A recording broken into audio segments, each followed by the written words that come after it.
Okay, so hopefully the camera here is gonna catch what the Petro Canada car wash is gonna do to your paint.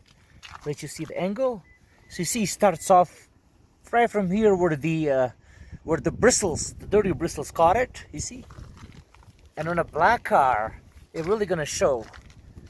See, so all the way throughout the. So if you have your German nice car, the last thing you wanna do, you want to run it through the Petro Canada car wash with the dirty bristles that will basically destroy your clear coat finish on your vehicle. Hopefully this is useful for you guys. Okay, so this is what I'm talking about.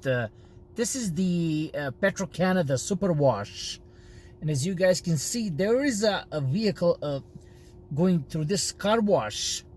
And what that will do, see, those dirty brushes are gonna mess up your clear coat. You see, I think that's a Porsche.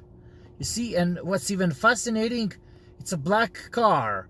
So what this will do, it will mess up the dirty bristles that are spinning onto the car wash, are gonna mess up your clear coat. And you see, he's not getting a touchless version. He's getting the one where the brush is gonna do the work. And this is unfortunately the what happens when I use that thing. And I suggest you stay from Petro Canada car wash. I'll let you see the sign, Petro Canada. Here we go, Petro Canada. So there you go, just so that you know what I'm talking about. Hope you find it useful. Like, subscribe, and take care.